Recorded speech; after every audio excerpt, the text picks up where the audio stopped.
everybody, and welcome to DC Fine Art. I'm Deborah, and we'll be working on the part 2 of this color pencil piece on a bright, bold blue color paper to kind of experiment to see what our color pencils will do when we use something that's this bold.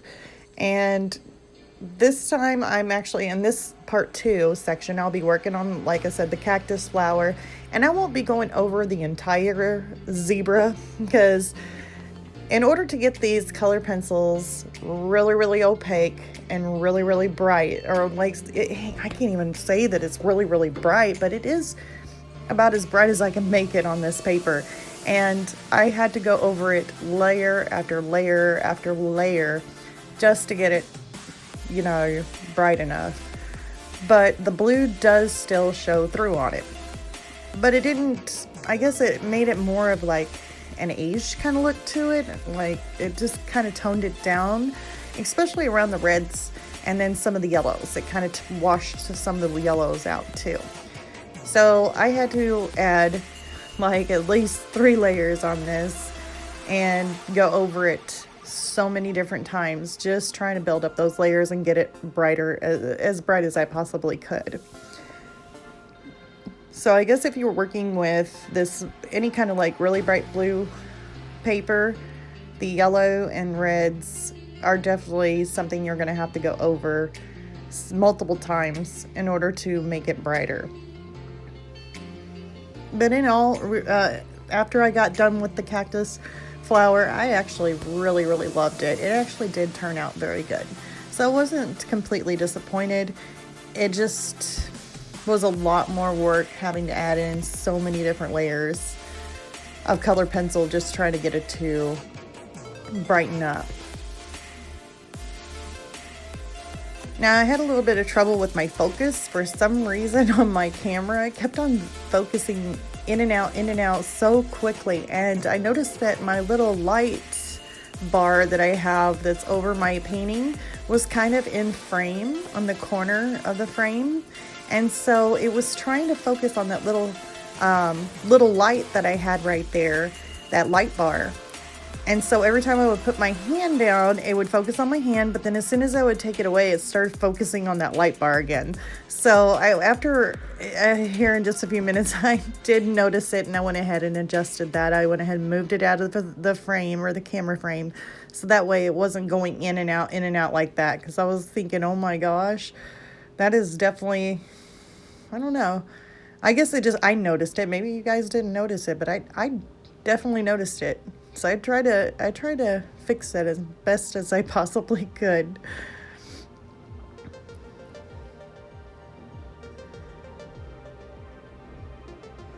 Now on the zebra part, when we do get to that I'll be working on the eye and kind of going over it just a little bit with the eye. I'll do like a couple little stripes, like a white stripe and a black stripe.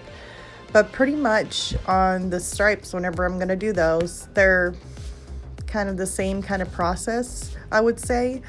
And since, yeah, this had paper with it being this blue, I definitely had to layer upon layer on this so much.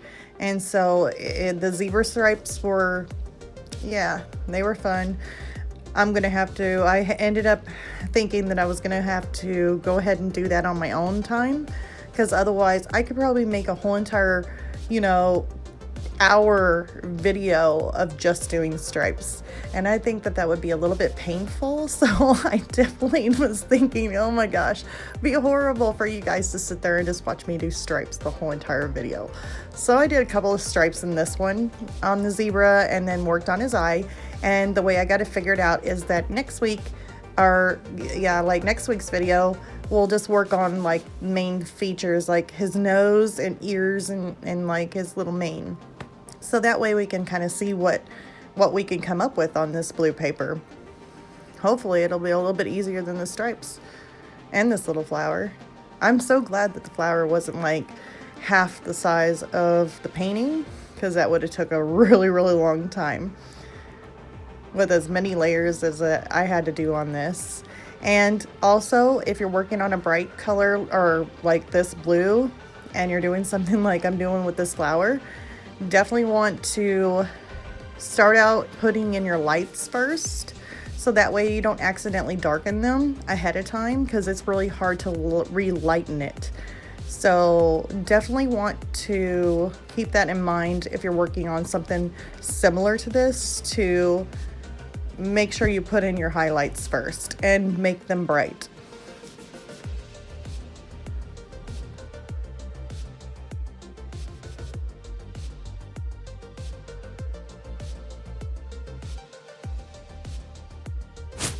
Now here I'm going ahead and using my OMS, so I got through adding my layer down, and I made sure to put plenty of pigment down on the paper before I actually started doing this. Now I didn't want to wash it completely out. On some areas, if it was like super bright, I may have done a little bit of blending, but not like completely scrubbing it, you know, because otherwise it does darken it. I know it will lighten some, but it still darkens it a little too. But after doing that and letting it completely dry, because you want to make sure it's completely dry, because if you go back into it and try working on it, not only will you have trouble trying to put down the pigment on the paper, you'll tend to want to push a little bit harder with your color pencil. And with your color pencil being sharp, because usually you like to keep them sharp to work on your pieces, you could actually damage the paper because it'll be soft and still damp. So make sure that paper is completely dry before you start going back over with your second layer. So here I'm just kind of doing the same kind of thing, kind of going back over with the same kind of colors, just kind of brighten them up by just repeating the same process. Going over my darks, going over my lights, putting in my bright highlights right back in. And that way it makes it a little bit brighter, because right now some of that blue is showing through. And there's my Derwent Drawing Chinese White, and I use that for my brightest highlights. And so I'm going over just the little tips of the flower, cactus flower, where the sunlight would be like kind of hitting it, kind of making it stand out a little bit.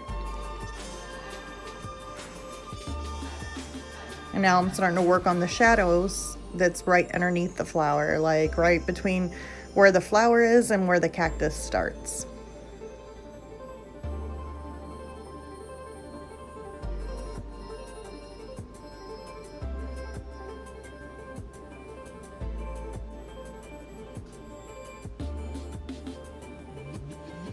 Now on this cactus, it's also got these like little thorns in it, so I'll have to put those in. I didn't really draw them in whenever I drew the cactus. I just kind of drew the shape of the cactus and maybe some, I don't even know if I really even drew in some of where the highlights were or the low lights were, like the shadows. So I'm just kind of just looking at my reference photo and just doing the same thing that I see in my reference photo. So I'm just basically looking at it, looking where the shadows go, and then kind of mimicking it and brighten it up where the lights are. So everything I'm doing is just by looking at my reference photo. And the colors don't have to be exactly the same as the reference photo neither. They can be close. So close is always good. You want your painting to kind of stand out anyway and be a little different. You don't want it completely identical, but you know, you want it yours, like you want it your own. And I noticed too, whenever I'm working on the greens on the cactus, I absolutely loved it with the blue paper, because the blue paper shines through, but if you have blue and green, you aren't going to see that blue paper. I mean, it's seriously goes beautifully with anything green. So that was probably the simplest part so far out of doing like any of the colors on a blue, bright blue, bold color paper. The green happened to be the easiest one, and the tones of it came out gorgeous. So I absolutely give it thumbs up that greens and blues go perfect together, which is kind of, you know, kind of expected, because when you mix a little bit of blue into a green, you're going to give more of a shadow kind of look. So you're kind of giving it that coolness to it. And it works. I mean, it works out beautifully. So I didn't have any issues with the cactus. The cactus part was just, it was very smooth, very fun to do, and I absolutely loved how this little cactus flower turns out.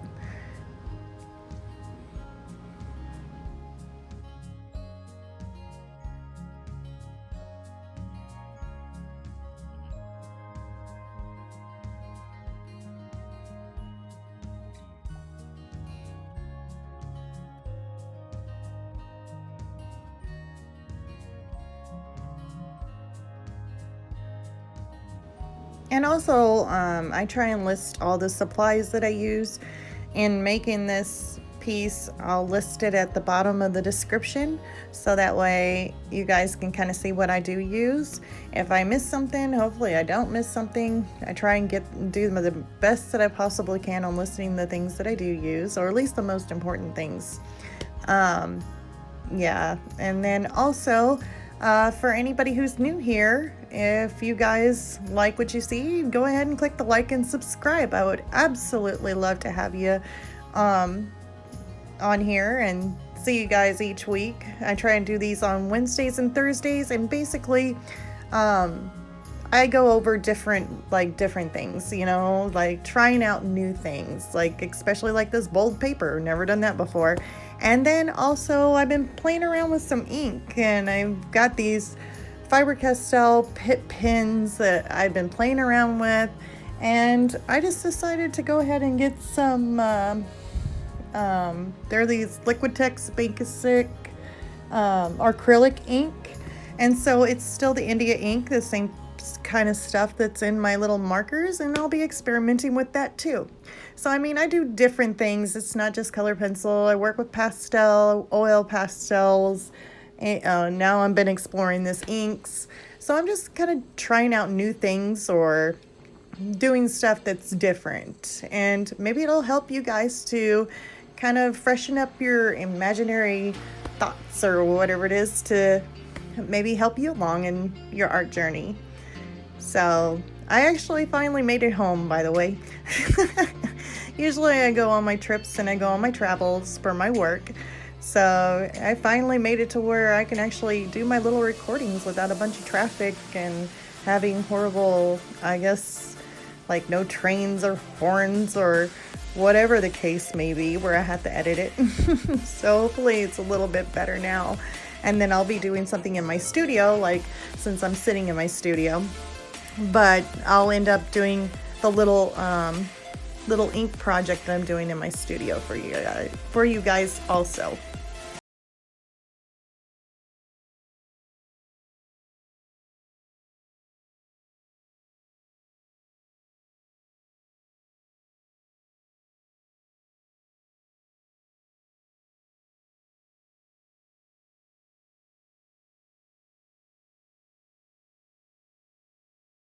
And another note, for like the last time whenever I first started this piece, I was trying out those rocks and the sand in the first one. And I think just because I chose such a big piece, it was a 20 by 16, like I think you guys heard me kind of complain about it, that I should have chose a little bit smaller size paper, like 11 by 14 instead, to work on. And I kind of got a little overwhelmed with the very starting of it. I was like, okay, you know, I shouldn't have picked this big a piece. And I started working on it and started thinking, oh my gosh, it's going to take me so long to do so many different layers, that I kind of sort of rushed through it, just trying to get to the main focus of the pieces, which was going to be the cactus and the zebra. And in all reality, I mean, you could do lots with this blue paper. It's just you have to work slowly, and getting like a big piece, like a 20 by 16 like I did, that's a big piece. So I knew whenever it came down to the cactus and the zebra, I had to think to myself, okay, I need to slow it down, be patient, and just take my time and do the proper layering. And I went ahead and did that with this cactus and the zebra. So it may take a little bit longer, but the results are truly different. They turn out so much better just because I take my time and I put in that time in layering and doing it much slower, and it totally makes a difference. So when you're working with color pencil and you just kind of go through it and you go through it real quick and it just doesn't look right, just take it easy and just slow it down. That's all it takes, is just slowing your process down and putting in the amount of layers that you need.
And also, if you guys would like, if you have any kind of questions whatsoever, if you need help with something or you like to see, you know, something a little different, like if you're wanting to ask, like, okay, you need help with some of this, not just color pencil, but maybe a pastel or oil pastel, or if you have any kind of questions at all that maybe you would like for me to kind of help you with on the next video, I'd be glad to help you guys out. I'd love to hear your opinions. I'd love to see your guys' comments.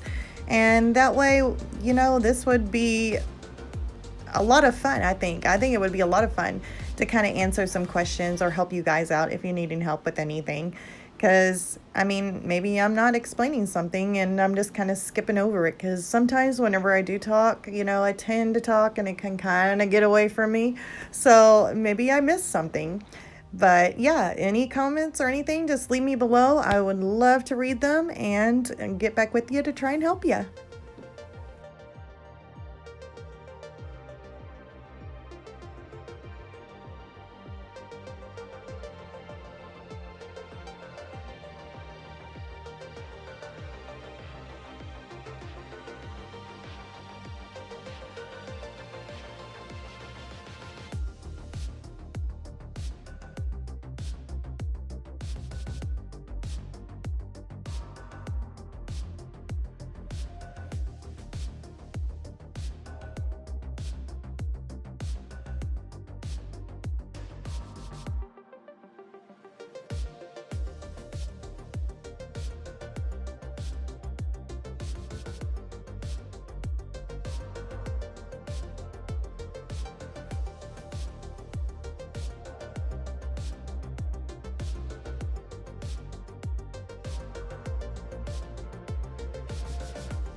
All right, now here I'm starting on the zebra's eye.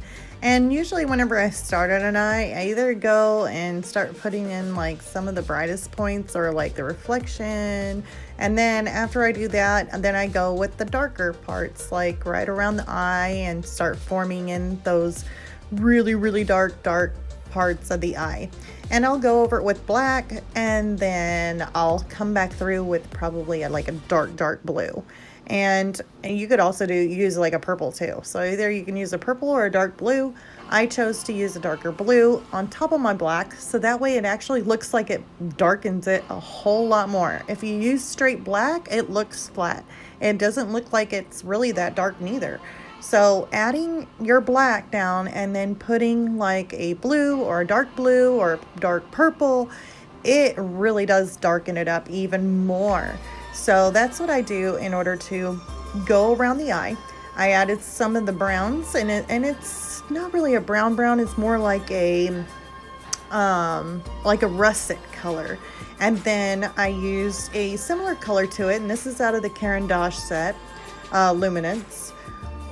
But they had like a russet, and then they had like a lighter russet kind of color, or like a sienna kind of color. So I kind of used that to kind of make it from dark to light as the eye rounds. And then I'll go over it with my OMS. So I put down my layer, go over it, and then I let it dry. And then I would come back to it and then once it dries, I'll start putting in like some of the little eyelashes that kind of go over the top of it, and work on some of the details back over that needs it. But if it's like super dark and it looks just perfect, and you think it looks perfect, I guess nothing's perfect, but to you, it might look perfect to you. And just leave it. Yeah, you don't have to blend over it, or you don't have to go over it again a second time. If you don't want to, you can actually just leave it just the way it is. So nothing tells you that you have to blend something out if you like the way it looks, like just the way it looks. Like if it looks perfect to you, you can just leave it. Because sometimes whenever I work, I think something looks perfect and I don't want to touch it. I'm like, nope, I don't want to do anything, because if I go over it again, it may not look right, or it might actually, make it look glossy, or, it might actually change the look of it. But if it looks just right, I usually leave it. That's what I want. That's what I want it to look like. I don't really need to go ahead and add another layer, another process to it.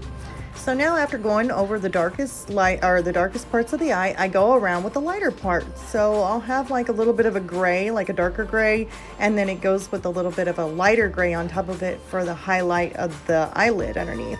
And so I just went ahead and put in my little highlights, and then I started working on, looks like the eyelashes right there, and then added a little bit more darker tone to underneath the eyelashes. I think they're like eyelashes. It looks like more of a glare kind of eyelashes. There's a couple little eyelashes in there. But yeah, after I got through doing that, I really did love the way the eye looked. And then I went ahead and started to work my way outward from the eye.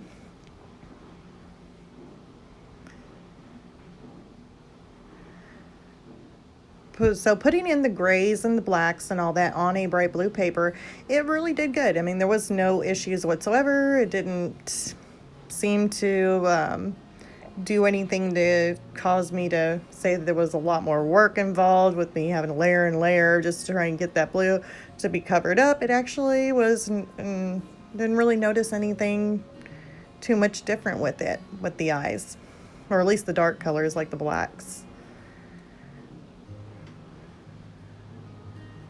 Now on these zebra stripes, I'm not just using pure black. The colors that I'll be using to kind of do the stripes is, I'll use some grays. So I'll use like the pain grays. And I stick with the pain grays because it has blues in it. And the reflection I've been doing is like casting off of the blue sky. So you have a bright blue sky above him, and it's going to reflect off of him as being blue. So Payne's Gray's got blue in it, and then I go to like a light Payne's Gray or a dark Payne's Gray on some of the lighter areas of the stripes. And then if I see like in the stripe in the reference photo where it actually looks pitch black, then I will use not just black. Remember, if you're wanting it to get really, really pitch black, then use black and like a dark blue or a purple. And in this case, it was dark blue. I wanted to stick with my blue tones or my cool tones. And I'm using those back and forth on the paper. Went really, really well. The white stripe, I did not use pure white on that, since you have a lot of the sandy colors. And I noticed in the picture, you know, he's in a sandy desert, and I seen a little bit of tan in him anyway. I was thinking, you know what, he's dirty from the sand, so what's that going to do to white stripes? It's not going to make him white, not really white. He's going to have more of a tan tone to him because of all the sand around him. He's out in the desert. And I ended up using a brown ochre. It was brown ochre. No, actually it was a raw umber, and it's like a 10% raw umber out of the Caran d'Ache Luminous set. And I ended up using that for a lot of the stripe. And then I would go back over, and if I had a highlight where the sun was kind of hidden in, it was a little bit brighter, and you know, I wanted that contour, I would go ahead and add my Chinese, or my Derwent Drawing Chinese white that you see me have there, to put in some of the highlights on that white stripe. Now, if he had a shadow in that white stripe, because there is some shadowing that's going on with the different folds and stuff, especially underneath his chin, I went ahead and used like either a light gray for some of the shadowing. For light shadowing, it would be a light gray. Or if it was like a darker shadowing in the white stripe, I would go ahead and take out like my favorite. It's like a sepia. Where's it here? Let me go ahead and get that out. Gotta make sure I say the right thing. Let's see here. It's the sepia 50% out of the Caran d'Ache Luminance. And I just use a little bit of that to add some of the shadow on the white stripe. But I really do love that pencil. That's like my favorite pencil. I use it in almost every one of my drawings. I have to take out my little sepia pencil. So anyways, on this, that's basically all I do with the black stripes and the white stripes. So in this video, I didn't want to make the whole entire video just about stripes. That would go on forever. So I just went ahead and did a couple of these stripes, which I'll show you guys. And then on the next video, he should have all his stripes done, and we can go on doing like his nose and his ears and his mane. So that way it's not a whole entire video worth of stripes.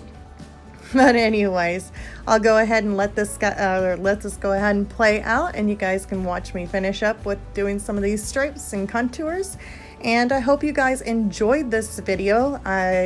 Just as a note, remember hit like and subscribe, and hopefully I'll see you guys next time. So hopefully you enjoy the rest of this video.